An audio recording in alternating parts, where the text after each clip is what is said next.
പരിശുദ്ധ പരമദിവ്യകാരുണ്യത്തിന് പ്രിയപ്പെട്ടവരെ, നമ്മൾ വളരെ നല്ല നല്ല സാക്ഷ്യങ്ങൾ കേട്ട് കർത്താവിൻ്റെ സാന്നിധ്യം അനുഭവിച്ച് ആരാധനയിലേക്ക് പ്രവേശിച്ചിരിക്കുക. അപ്പം നിങ്ങളെ കൃപാസനത്തിലെ സാക്ഷ്യങ്ങൾ കേൾക്കുമ്പോൾ എപ്പോഴും ഞങ്ങൾ ഡേറ്റ് പറയും. സാക്ഷ്യം പറയുന്ന ആൾക്കാരെ ശ്രദ്ധിച്ചിട്ടുണ്ട്. 25 കൊല്ലമായ നടുവേദന മാറി എന്നൊക്കെയല്ലേ പറയണം. 25 കൊല്ലമായ, 40 കൊല്ലമായ മദ്യപാനം മാറി, 39 വർഷം 45 വർഷങ്ങളായി വിവാഹ തടസ്സം മാറി. അപ്പം ഇങ്ങനെ പഴകിയ കുറേ കാര്യങ്ങൾ പറയും. കൃപാസന സാക്ഷ്യം നിങ്ങൾ ഒരു 10 സാക്ഷ്യം കേട്ടാൽ അതിലൊരു 4 എണ്ണമെങ്കിലും ഇതുപോലെ വർഷം പറയുന്ന സാക്ഷ്യങ്ങളാണ്. വർഷം പറയും, അതിൻ്റെ പഴക്കമായ കാര്യങ്ങൾ പറയും. 45 വർഷമായി വിറ്റുമാറാതിരുന്ന സ്ഥലം വിറ്റുമാറി, വഴി കിട്ടാതിരുന്ന 32 വർഷമായി വഴി കിട്ടാതിരുന്നത് വഴി കിട്ടി. ഇങ്ങനെ വർഷങ്ങൾ പഴക്കമുള്ള കുറേ പ്രശ്നങ്ങളെ മനഃപൂർവ്വം പറയിപ്പിക്കണമല്ല, അവർ കൊണ്ടുവരുന്ന സാക്ഷ്യങ്ങൾ ഞങ്ങൾ ഉടമ്പടി എലമെൻ്റ് എന്ന് പറയും. അതിനെ ഈ ഡേറ്റും കാര്യങ്ങളൊക്കെ പറയണതെല്ലാം ഉടമ്പടി എലമെൻ്റാണ്. ദൈവവും സാക്ഷ്യം പറയിപ്പിച്ചത് ഡേറ്റും ടൈം വെച്ചാണ് പറഞ്ഞത്. അമ്മ ചോദിച്ച ചോദ്യത്തിന് ഡേറ്റും ടൈമും ഉള്ള ഒരു സാക്ഷ്യമാണ് ദൈവം പറഞ്ഞത്, അല്ലേ? വളരെ പഴക്കമുള്ള ഒരു പ്രശ്നം എങ്ങനെ പരിഹരിച്ചു എന്നാണ് ദൈവം സാക്ഷ്യമാണ് പറഞ്ഞത്. സാക്ഷ്യം കാണിച്ചു കൊടുത്തു അമ്മ ചോദിച്ച ചോദ്യത്തിന്. എന്താണ് അമ്മ ചോദിച്ചത്? ഇതെങ്ങനെ സംഭവിക്കും? ഒന്ന്. രണ്ടാമത്തെ എന്താണ്? ഞാൻ പുരുഷനെ അറിയുന്നില്ലല്ലോ. അപ്പോൾ 2 ചോദ്യങ്ങളാണ്. എല്ലാവിധ പ്രശ്നങ്ങളും 2 ചോദ്യങ്ങൾ കൊണ്ട് ചുരുക്കാൻ പറ്റും. ഇതെങ്ങനെ സംഭവിക്കും? ഞാൻ പുരുഷനെ അറിയുന്നില്ലല്ലോ. അത് പുരുഷനെ അറിയുക എന്ന് വെച്ചാൽ സ്വാഭാവികമായ യൗക്തികമായ ഒരു കാര്യമാണ്, യുക്തിപരമായ ഒരു കാര്യമാണ്. ഒരു കുഞ്ഞ് ജനിക്കണമെങ്കിൽ സ്ത്രീയും പുരുഷൻ പരസ്പരം അറിയണമെന്നുള്ളത് സ്വാഭാവികമായൊരു കാര്യമാണ്, യുക്തിപരമായ റീസണബിൾ തിങ്ങാണ്. ഇതെങ്ങനെ സംഭവിക്കും? It is അൺറീസൺ. യുക്തിപരമായിട്ട് നിലനിൽക്കണതല്ലല്ലോ എന്നാണ് അമ്മ പറയണത്, അല്ലേ? ആ വാക്കോടെ സത്യമാണ്. ഇതെങ്ങനെ സംഭവിക്കും? ഞാൻ പുരുഷനെ അറിയുന്നില്ലല്ലോ. അപ്പോൾ സംഭവിക്കാനുള്ള സാധ്യതയില്ല, കാരണം ഇറ്റ് ഈസ് അൺറീസണബിൾ. റീസൺ ഉപയോഗിച്ച് യുക്തിപരമായിട്ട് നടക്കണ കാര്യമല്ല എന്നാണ് പറയണത്. അപ്പോൾ ഒരു വിഷയത്തിൻ്റെ സ്വാഭാവികമായ തടസ്സമാണ് അമ്മ പറയണത്. അതാണ് ലൂക്കായുടെ സുവിശേഷം 1:34. നമ്മുടെ എല്ലാ വിഷയങ്ങളും എടുത്ത ഈ പ്രശ്നം ഉണ്ടാവും, അമ്മ ഉന്നയിച്ച ഈ പ്രശ്നം ഉണ്ടാവും. സംഭവിക്കാൻ സാധ്യതയില്ല. ഇതെങ്ങനെ സംഭവിക്കും? ഇപ്പോൾ നവംബർ മാസത്തെ സാക്ഷ്യങ്ങളിൽ ആണ് 49 വയസ്സായിട്ടുള്ള. ഇപ്പം ഇന്നലെ ഒരു ചേച്ചി എന്നെ കാണാൻ വന്നു. അപ്പോൾ ചേച്ചി എന്നോട് പറഞ്ഞു, എന്താ വെച്ചാൽ കല്യാണമൊന്നും കഴിക്കണമെന്ന് വിചാരിച്ചുകൊണ്ടിരിക്കുകയായിരുന്നു. അപ്പോൾ കൃപാസനത്തിൽ ഒരു സാക്ഷ്യം കേട്ടു, 49 വയസ്സുകാരത്തേക്ക് കല്യാണം കിട്ടിയെന്ന്. അപ്പോൾ ഞാൻ എൻ്റെ ജീവിത പങ്കാളി തിരക്കി ഇറങ്ങിയിരിക്കണമെന്ന്. അല്ല, അവർക്കുണ്ട് 47 വയസ്സുണ്ട് അവർക്ക്. അവർ ആ ഫയല് മടക്കി വെച്ചിരിക്കുന്നു. എനിക്ക് പക്ഷേ എനിക്ക് ഇഷ്ടപ്പെട്ടത്, ഞാൻ കർത്താവിനോട് കുറേ പറയുകയും ചെയ്തു, അവർക്ക് ഒരു ജീവിത പങ്കാളിയെ കാണിച്ചു കൊടുക്കാൻ പറഞ്ഞു. അല്ല പിന്നെ എന്ത് ചെയ്യാനാ? അത് അവർ ഇനി നടക്കത്തില്ല എന്ന് വിചാരിച്ചുകൊണ്ട് ആ ചാപ്റ്റർ ക്ലോസ് ചെയ്ത് ഇരിക്കുകയായിരുന്നു. അപ്പോഴാണ് ഈ നവംബർ മാസത്തിൽ കൃപാസനത്തിൽ ഒരു ചേച്ചി സാക്ഷ്യം പറഞ്ഞു, 49 വയസ്സുള്ള എനിക്ക് കല്യാണം ഉടമ്പടി എടുത്തപ്പോൾ കല്യാണം നടന്നു വന്നു. അത് കേട്ടോടുകൂടി ആ ഉണങ്ങിയ കമ്പ് ഉടനെ അവരെ അത് തളർക്കാൻ തുടങ്ങി. കാര്യം ഉണങ്ങിയ കമ്പ് തളർക്കണത് വാഗ്ദാന പേടകത്തിൻ്റെ ഒരു നേച്ചറാണ്. അറ്റുപോയ പ്രതീക്ഷകൾക്കെല്ലാം ഒരു പുതിയ ഉണർവ് വരണത് വാഗ്ദാന പേടകത്തിലുള്ളതാണത്. കാര്യം വാഗ്ദാന പേടകത്തിൽ എന്തൊക്കെയാണ് ഉള്ളത്? മന്ന, അപ്പം, പിന്നെ കർത്താവിൻ്റെ വചനങ്ങൾ, അഹറോൻ്റെ പൂത്തവടി. അഹറോൻ്റെ പൂത്തവടി വാഗ്ദാന പേടകത്തിൻ്റെ വാഗ്ദാനങ്ങളിലൊന്നാണ്. ഉണക്ക കമ്പ് കൊണ്ടേ വെച്ചതാണ്. അത് മോസസിൻ്റെ വൈഫാണ് പ്രോബ്ലം ഉണ്ടാക്കിയത്. അഹറോനെ പോലെ എനിക്കും പ്രവചിക്കാൻ കഴിവുണ്ടെന്ന് പറഞ്ഞപ്പോഴേ അതിൻ്റെ കൂടെ കൂടാനും ആളുണ്ടായി. അങ്ങനെ ഒരു ഗ്രൂപ്പിസം കുടുംബത്തിലുണ്ടായപ്പോഴേ മാസ്റ്റേഴ്സിൻ്റെ അടുത്ത് വന്ന് പറഞ്ഞു, എനിക്ക് അഹ്റോനെയും തള്ളാൻ പറ്റത്തില്ല, എൻ്റെ ജീവിത പങ്കാളിയും തള്ളാൻ പറ്റത്തില്ല, നീ തന്നെ ഒരു സമാധാനം ഉണ്ടാക്കാൻ പറയും. അപ്പോൾ തള്ളാൻ പറ്റാത്ത കാര്യങ്ങൾ വരുമ്പോൾ ആരാണ് സമാധാനം ഉണ്ടാക്കേണ്ടത്? രണ്ട് കൂട്ടക്കാരെയും നമുക്ക് തള്ളാൻ പറ്റത്തില്ല. അപ്പം അങ്ങനെ വരുമ്പോൾ ആരാണ് ആ സമാധാനം ഉണ്ടാക്കേണ്ടത്? ദൈവം തന്നെയാണ്. അപ്പോൾ ദൈവം ഒരു ജ്ഞാനം കൊടുത്തു. ഇത് പറഞ്ഞ്, നീ എല്ലാ ഗോത്രങ്ങളിൽ നിന്നും ഇതുപോലെ നീ കൊണ്ടുവന്ന് വടി വെട്ടി വാങ്ങി കൊണ്ടുവന്ന് കൂടാരത്തിൽ വെക്കുക. രാവിലെ ആരുടെ വടിയാണ് തളിർക്കണത്, അവനാണ് ദൈവത്താൽ മുദ്ര വെച്ച ആൾ. ഇപ്പോൾ രാവിലെ നോക്കിയപ്പോൾ അഹ്റോൻ്റെ ഉണക്ക വടി ബദാം കായ്ച്ച് കിടക്കണേ, അതാണ് സംഭവം. അപ്പോൾ ദൈവതീരുമാനം ഉണ്ടായി. ദൈവതീരുമാനം ഉണ്ടാകണമെങ്കിൽ കൂടാരത്തിൽ കൊണ്ടുവന്ന് ജീവിതം വെച്ച് പുറത്ത് പ്രാർത്ഥിച്ച് കാത്തു നിൽക്കണം. That is what is happening in our covenant prayer. അതാണ് സംഭവിക്കുന്നത്. ദൈവതീരുമാനം ഉണ്ടാകണമെങ്കിൽ കൂടാരത്തിൽ കൊണ്ടുവന്ന് നിൻ്റെ ജീവിതത്തിന് ഉണക്കവടി വെച്ചുകൊണ്ട് പുറത്ത് നീ പ്രാർത്ഥിച്ചുകൊണ്ടിരിക്കും. അതാണ് നമ്മൾ ഉടമ്പടി ചെയ്തിരിക്കുന്നത്. കൈ ഇടിച്ച് കർത്താവ് ഉയർത്തിക്കൊണ്ട് സ്തുതിക്കട്ടെ. കർത്താവായ ദൈവമേ, കർത്താവേ, അഭിഷേക വചനത്താൽ ഞങ്ങളെ ശക്തിപ്പെടുത്തുന്ന പ്രാർത്ഥിക്കുന്നു. ഞങ്ങൾ പ്രാർത്ഥിക്കുക എല്ലാവരും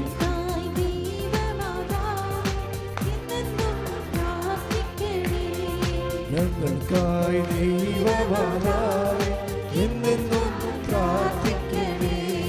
സ്വർഗീയ മന്നവഹിക്കും വാഗ്ദാന പേടകമേ,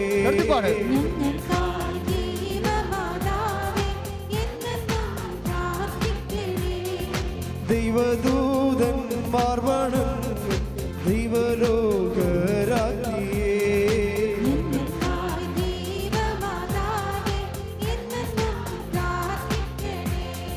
വാനിൽ വീളങ്ങി ശോഭിക്കും ഉഷകാല താരമേ, ഞങ്ങൾക്കായി ദൈവമാതാവേ ഞങ്ങൾക്കായി ദൈവമാതാവേ ഇന്നെന്നും പൂർവതാതന്മാർ വണങ്ങും കന്യകകൾ രാജ്ഞിയേ,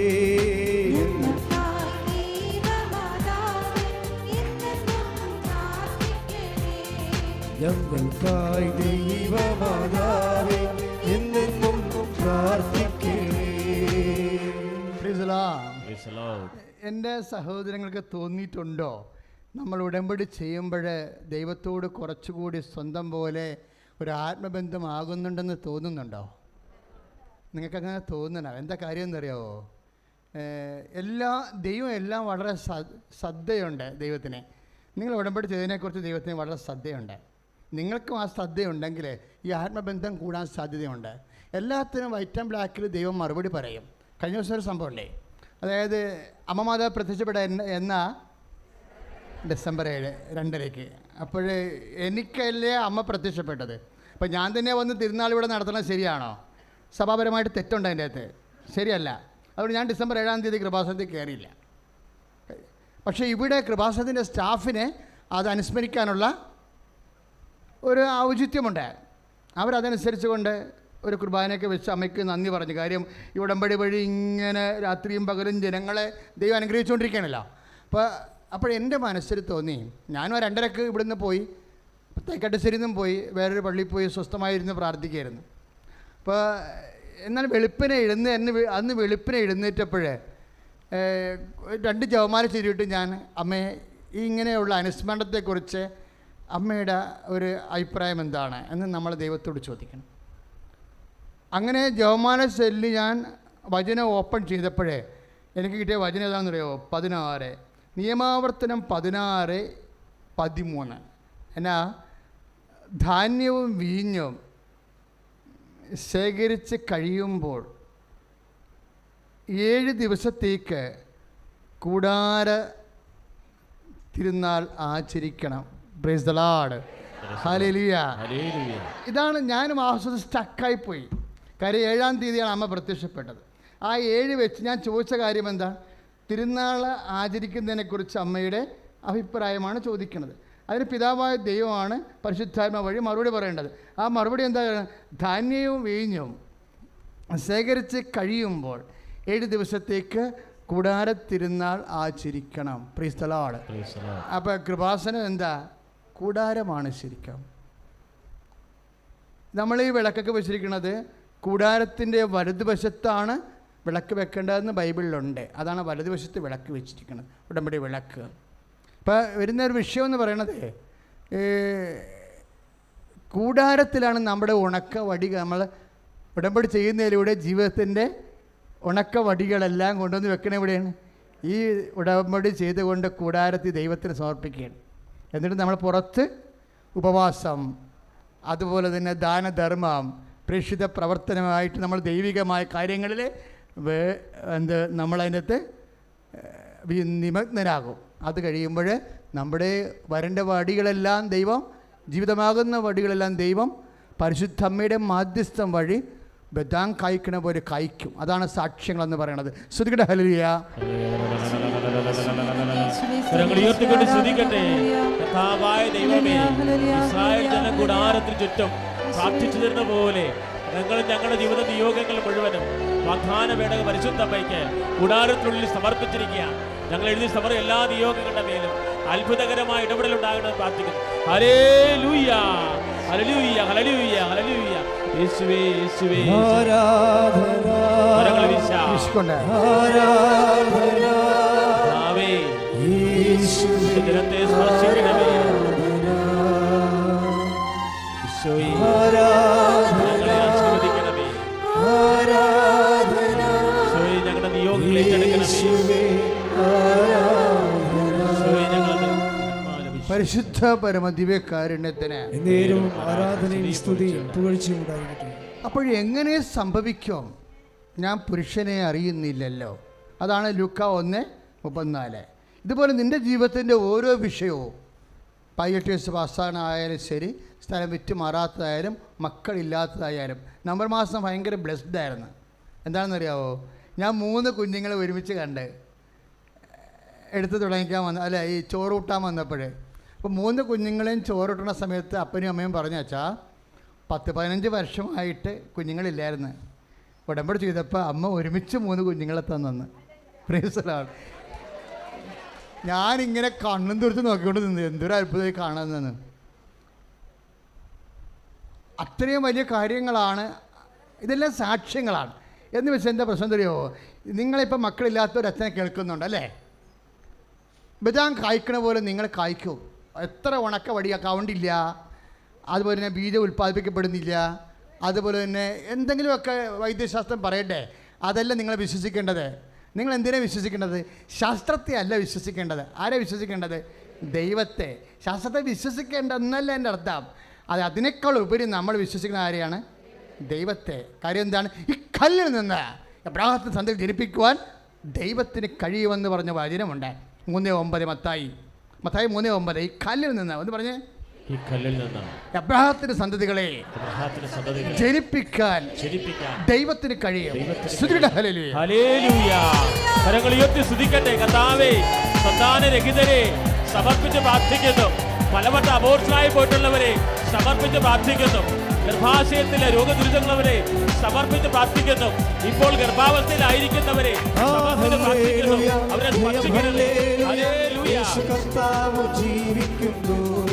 ഹല്ലേലൂയ, ജയം ഹല്ലേലൂയ. യേശു കർത്താവ് ജീവിക്കുന്നു. യേശു കർത്താവ് ജീവിക്കുന്നു. Praise the Lord. ചില മുതിർന്ന എൻ്റെ ഉപദേശകരല്ലേ സഭയിലുള്ളവർ പറഞ്ഞു, ഇത്രയും സാക്ഷ്യം പറയിപ്പിക്കണോ, ഇത്രയും സാക്ഷ്യം കൊണ്ട് പത്രം നിറക്കണമെന്നൊക്കെ എന്നോട് ചോദിച്ചിട്ടുണ്ട്. പക്ഷെ നമുക്ക് വേറെ ഒന്നും ചെയ്യാനില്ല. എന്താ കാര്യം? ഉടമ്പടി നിലനിൽക്കുന്നത് എവിടെയാണ്? സാക്ഷ്യങ്ങളിലാണ് നിലനിൽക്കുന്നത്. സാക്ഷ്യം നമ്മളല്ലല്ലോ പറയിപ്പിക്കാൻ തുടങ്ങിയത്. ആദ്യം സാക്ഷ്യം കാണിക്കാൻ തുടങ്ങിയ ആരാ? ദൈവമാണ് ആദ്യം സാക്ഷ്യം കാണിക്കാൻ തുടങ്ങിയത്. അമ്മ ചോദിച്ചൊരു ചോദ്യത്തിന് സാക്ഷ്യമാണ് പറഞ്ഞത്. അമ്മ ചോദിച്ചു, ഇതെങ്ങനെ സംഭവിക്കും? ഞാൻ പുരുഷനെ അറിയുന്നില്ലല്ലോ. സംഭവിക്കാൻ സാധ്യതയില്ല, കാരണം ഇത് റീസണബിൾ അല്ല എന്ന് പറയും. അപ്പോൾ അൺറീസണബിൾ ആയിട്ടുള്ള വേറൊരു കാര്യം ദൈവം പറയും. ഇത് റീസണബിൾ അല്ലെന്ന് അമ്മ പറയും. യുക്തിപരമായിട്ട് നിലനിൽക്കണമല്ല എന്ന് പറയും. കാര്യം എന്താണ്? ഞാൻ പുരുഷനെ അറിയുന്നില്ലല്ലോ എന്ന് പറയും. ഇത് യുക്തിപരമായി നിലനിൽക്കണതല്ല എന്ന് പറയുമ്പോൾ ദൈവം പറയും, ഇനി യുക്തിപരമായി നിലനിൽക്കാത്ത വേറെ ഒരു സാക്ഷ്യം നിന്നോട് ഞാൻ പറയാം. ഏതാണത്? അതാണ് സംഭവം. നിന്റെ ചാർച്ചക്കാരി എലിസബത്ത് ഒരു പുത്രനെ ഗർഭം ധരിച്ചിരിക്കുന്നു. വാർദ്ധക്യത്തിൽ ഒരു പുത്രനെ ഗർഭം ധരിച്ചിരിക്കുന്നു. വന്ധ്യ എന്നറിയപ്പെട്ടിരുന്നു അവൾക്കിത്. അവ രണ്ട് റീസണബിൾ ഇല്ലാത്ത കാര്യമാണ് പറയണത്. നിന്റെ ചാർച്ചക്കാരെ എലിസബത്ത് ആ മറുപടി കേട്ടില്ലേ? മാതാവ് ചോദിച്ച ചോദ്യത്തിന് വന്ന മറുപടി വന്നെ വരവ് കണ്ടില്ലേ? ലുക്കാ 1:38-9 എന്താ പറയണത്? ഇതാ നിന്റെ ചാർച്ചക്കാരി എലിസബത്ത് വാർദ്ധക്യത്തിൽ ഒന്ന് പറഞ്ഞ, ഇതാ നിന്റെ ചാർച്ചക്കാരിയായ എലിസബത്ത് വാർദ്ധക്യത്തിൽ ഒരു പുത്രനെ ഗർഭം ധരിച്ചിരിക്കുന്നു. വന്ധ്യ എന്ന് അറിയപ്പെട്ടിരുന്ന അവൾക്ക് ഇത് 6-ാം മാസമാണ്. Praise the Lord. ആ ചോദ്യവും മാതാവ് പറയുന്ന വിഷയത്തിന് ദൈവം സാക്ഷ്യമാണ് പറയണത്. ഇപ്പോഴുള്ള ലൈവായിട്ടുള്ളൊരു സാക്ഷ്യം പറയണം. എന്താണ് ഇപ്പം സംഭവിച്ച കാര്യം? എലിസബത്തിനെയാണ് പറയണത്. സാക്ഷ്യമാണത്. എലിസബത്ത് സംഭവിച്ച മഹാ അത്ഭുതത്തെയാണ് ദൈവം മാതാവിൻ്റെ ചോദ്യത്തിന് മറുപടി പറയണത്. എൻ്റെ ദൈവവേദന നിങ്ങളുടെ എല്ലാത്തിൻ്റെയും ചോദ്യത്തിന് മറുപടി എന്താണ്? സാക്ഷ്യമാണ്. ഈ അൾത്താറെ സംഭവിച്ചുകൊണ്ടിരിക്കുന്ന സാക്ഷ്യങ്ങൾ, ഈ അൾത്താറെ കേട്ടോണ്ടിരിക്കുന്ന സാക്ഷ്യങ്ങളാണ്. കൈയിട്ടിച്ച് കർത്താൻ കരങ്ങൾ ഉയർത്തിക്കൊണ്ട് സ്തുതിക്കട്ടെ. ഹല്ലേലൂയ. കർത്താവായ ദൈവമേ, കൃപാസനത്തിൽ വന്ന് ഇന്നേ വരെ സാക്ഷ്യം പങ്കുവെച്ചു പോയിട്ടുള്ള മക്കള്, അവരുടെ ദൈവം കൊടുത്ത അനുഭവങ്ങൾ പങ്കുവെച്ചവരെ, ഇന്ന് സാക്ഷ്യം പങ്കുവെച്ചവരെ സമർപ്പിച്ച് പ്രാർത്ഥിക്കുന്നു. അത് വ്യത്യസ്ത മുഖങ്ങളിൽ കണ്ട് പ്രാർത്ഥിക്കുന്നവര് അവരുടെ വിശ്വാസത്തെ ശാക്തീകരിക്കുന്നതിന് നന്ദി പറഞ്ഞ് പ്രാർത്ഥിക്കുന്നു. ഞങ്ങളുടെ നിയോഗങ്ങള് സാക്ഷ്യത്തോട് ചേർത്ത് പ്രാർത്ഥിക്കുന്നു.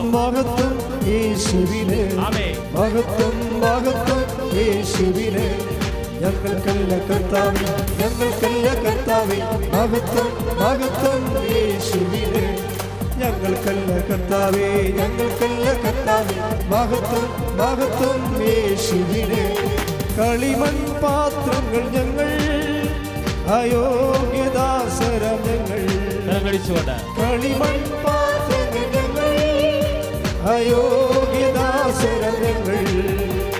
ബലഹീനരാകാം ഞങ്ങളെ ഉയർത്തി യേശുവിനാണെന്നും മഹത്വം.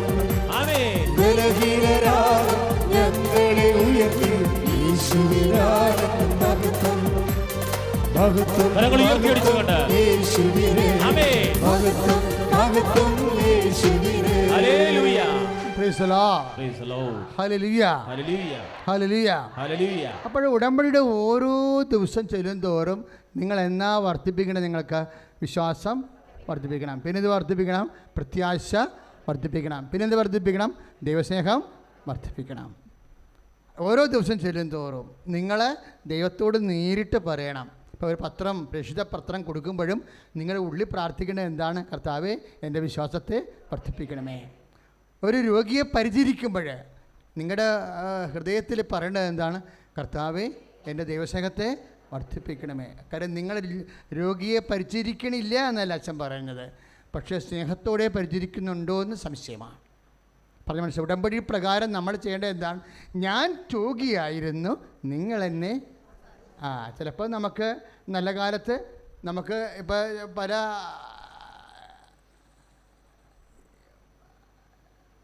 ഈ കുഞ്ഞുങ്ങളെയും കൗൺസിൽ, ചില ചേച്ചിമാരെയൊക്കെ കൗൺസിൽ ചെയ്യുമ്പോഴും അവർ പറയും, അച്ഛാ ഞാൻ ഗർഭിണിയായിരുന്ന സമയത്ത് കുറേ കട്ട് തന്നിട്ടുണ്ടെന്ന് പറയും. എന്താ കാര്യം? അതാണ് എൻ്റെ ഈ മകനെ കളവും പറഞ്ഞുകൊണ്ട് നടക്കണമെന്ന് പറയാം. അവരെങ്ങാണ്ട് ആന്തരിക സൗഖ്യത്തിൽ കേട്ടതാണ്. ഞാൻ ഇതുമായിട്ടൊരു ബന്ധമില്ല. പക്ഷേ എന്നാലും കട്ട് തിന്നാൻ കാര്യം എന്താ? നിൻ്റെ അമ്മായിയമ്മ നിനക്ക് സമയത്ത് ഭക്ഷണം തരാത്തതാണ് കാര്യം. ആവശ്യത്തിന് ഭക്ഷണം തന്നില്ല, സമയത്തും തന്നില്ല. ഇപ്പം നിൻ്റെ ഉള്ളിൽ അതിൻ്റെ സങ്കടങ്ങളൊക്കെ കിടക്കണ്ടേ? നിരസവും അരിശവും ഒക്കെ കിടപ്പുണ്ട്. ഇപ്പം അവരെ വീണ്ടും കിടക്കുമ്പോൾ അവിടെ മക്കളൊക്കെ ദൂരെ കൽസ്ഥലത്ത് കെട്ടിച്ചിരിക്കുകയാണ്, നീ മാത്രമേ കൂടെ ഉള്ളൂ. അപ്പോൾ പറയും, ഇവരെന്നെ കുറേ പാടുപെടുത്തിയിട്ടുള്ളതാണ്. എൻ്റെ രണ്ടാമത്തെ കൊച്ചിനെയും ഒന്നാമത്തെ കൊച്ചിനെയൊക്കെ ഗർഭിണിയായ സമയത്ത് എന്നെ തീറ്റിച്ച പണ്ടാര കളവിയാണിത്. ഇതൊക്കെ ഞാനൊരു പണി കൊടുക്കും, ദൈവം എൻ്റെ കൈ കൊണ്ടൊന്ന് ഏൽപ്പിച്ച് തന്നിരിക്കുകയാണ്. അല്ല, ഞാൻ രോഗിയായിരുന്നു, നിങ്ങളെന്നെ അതാണ്. അപ്പോൾ അവരങ്ങനെ ചെയ്തവരാണ്, സമ്മതിച്ചു. പക്ഷേ ഇപ്പോഴാരാണ് അവർ നിനക്ക്? കർത്താവാണ്. നിൻ്റെ അമ്മായിയമ്മല്ല, നിൻ്റെ മരുമകളല്ല. എന്താ പറയണത്? ഞാൻ രോഗിയായിരുന്നു, നിങ്ങളെന്നെ സന്ദർശിച്ചു. Praise the Lord. അതെപ്പോഴും ഓർത്തേക്കണം. നിങ്ങളെ രോഗികളൊക്കെ സന്ദർശിക്കണില്ലെന്ന് അച്ഛൻ പറഞ്ഞിട്ടില്ല, നിങ്ങൾ ദാനധർമ്മം ചെയ്തിട്ടില്ലെന്ന, വസ്ത്രം കൊടുത്തിട്ടില്ല എന്ന് പറഞ്ഞിട്ടില്ല. പക്ഷെ കൊടുക്കുന്നവരെ ആരായിട്ട് കരുതണം? കർത്താവായിട്ട് കരുതണം. ഞാൻ നഗ്നനായിരുന്നു, നിങ്ങൾ എന്നെ ഉടുപ്പിച്ചു. അല്ല, അയൽവാസിയായിട്ട് കരുതരുത്, കർത്താവായിട്ട് കരുതണം. പ്രാർത്ഥിച്ച്, കർത്താവേ ഉടമ്പടി പ്രകാരം ദൈവസ്നേഹത്തോടെ പ്രേക്ഷിത പ്രവർത്തനങ്ങള് ചെയ്യുമ്പോൾ അതിന്റെ ഗുണഭോക്താവിനെ ദൈവസ്നേഹത്താൽ ഈശോയായി കരുതുവാൻ എന്നിൽ ദൈവസ്നേഹത്താൽ എന്നെ അഭിഷേകം ചെയ്യണമേ. സ്തുതിക്കട്ടെ, ഹല്ലേലൂയ. കരങ്ങൾ ഉയർത്തിക്കൊണ്ട് സ്തുതിക്കട്ടെ. കർത്താവേ, ഞങ്ങളുടെ കുടുംബ ബന്ധങ്ങള്, കർത്താവേ, ഞങ്ങളുടെ മാതാപിതാക്കളുടെ ഉള്ള ശുശ്രൂഷകള്, മാതാപിതാക്കളുടെ ഞങ്ങളുടെ കടപ്പാടുകള് ദൈവസ്നേഹത്തോടെ നിറവേറ്റാൻ കർത്താവേ, ജീവിതത്തിലുണ്ടായ സഹനങ്ങളെ സഹജമായി ജീവകാരുണ്യ പ്രവർത്തനത്തോടെ ഏറ്റെടുക്കാൻ ഞങ്ങളെ അഭിഷേകം ചെയ്യണമേ. കരങ്ങൾ നീട്ടി ദൈവസ്നേഹത്തോടെ പാടാം. വേറെ ഒന്നിനെയും സ്നേഹിക്കില്ല ഞാൻ യേശുവേ, പരിശുദ്ധപരമ ദിവ്യകാരുണ്യത്തിന്. അപ്പൊ എന്ത് ചെയ്താലും 3 പുണ്യങ്ങളിലാണ് ചെയ്യേണ്ടത്. മനസ്സിലായോ? എല്ലാ പ്രേക്ഷിത പ്രവർത്തനങ്ങളും, എല്ലാ പരസ്നേഹ പ്രവർത്തനങ്ങളും, സുവിശേഷ പ്രവർത്തനങ്ങളും, ഉപവിപ്രവർത്തനങ്ങളും നമ്മൾ ചെയ്യണത് സാങ്കേതികമായിട്ടല്ല. അച്ഛൻ എങ്ങനെ പറഞ്ഞു, ഉടമ്പടിയിൽ ഇങ്ങനെ എഴുതിയിരിക്കുന്നു, അതുകൊണ്ട് ഞങ്ങളിങ്ങനെ ചെയ്യുന്നു എന്ന് പറയുമ്പോൾ സാങ്കേതികമാകും. സാങ്കേതികമായിട്ടല്ല ചെയ്യേണ്ടത്, ദൈവസ്നേഹത്തോടെയാണ് ചെയ്യേണ്ടത്. കാര്യം ദൈവസ്നേഹം വർദ്ധിക്കുമ്പോഴാണ് ബദാം പൂക്കണത്. ഉണക്കവടി ബദാമായി പൂക്കണത് എപ്പോഴാണ്? ദൈവസ്നേഹം വർദ്ധിക്കുമ്പോഴാണ്. കല്ലുകളിൽ നിന്ന് എപ്പോഴാണ് സന്തതികൾ ജനിക്കുന്നത്? എപ്പോഴാണ്? ദൈവസ്നേഹം വർദ്ധിക്കുമ്പോഴാണ്. സ്തുതിക്കട്ടെ, ഹല്ലേലൂയ. കരങ്ങൾ ഉയർത്തിക്കൊണ്ട് സ്തുതിക്കട്ടെ, ഹല്ലേലൂയ. കർത്താവേ, ഞങ്ങളുടെ ജീവിത ദുരിതങ്ങളും സങ്കടങ്ങളും എല്ലാം കൃപാസനത്തിന്റെ കൂടാരത്തില് സമർപ്പിച്ച് പ്രാർത്ഥിക്കുന്നു. ഉണക്കവിടെ തലത്ത് ബദാമായി കായ്ച്ചതുപോലെ ഞങ്ങളുടെ ജീവിത നിയോഗങ്ങളുടെ മേൽ തത്സമയ അത്ഭുതങ്ങളും അടയാളങ്ങളും സൗഖ്യങ്ങളും വർഷിക്കണമേ. Hallelujah, hallelujah, hallelujah, hallelujah. യേശുവേ, യേശുവേ, യേശുവേ. പരിശുദ്ധ പരമ ദിവ്യകാരുണ്യത്തിന് ആരാധനയും സ്തുതിയും ഒഴിച്ചുണ്ടായിരിക്കട്ടെ. പരിശുദ്ധ പരമ ദിവ്യകാരുണ്യത്തിന് ആരാധനയും സ്തുതിയും ഒഴിച്ചുണ്ടായിരിക്കട്ടെ. പരിശുദ്ധ പരമ ദിവ്യകാരുണ്യത്തിന് ആരാധനയും സ്തുതിയും ഒഴിച്ചുണ്ടായിരിക്കട്ടെ. Praise the Lord.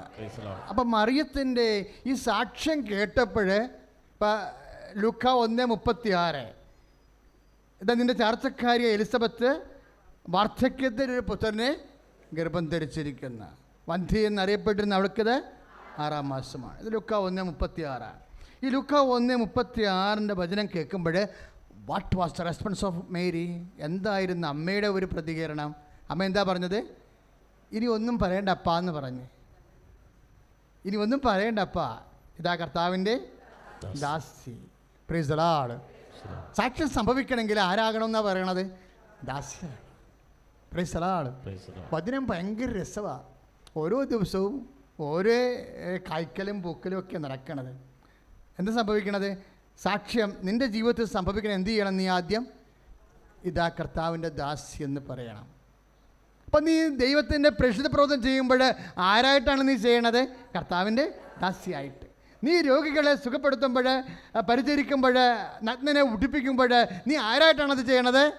കർത്താവിൻ്റെ ദാസി. ദാസൻ കൈയടിച്ച് കർത്താവ് ഹല്ലേലൂയ.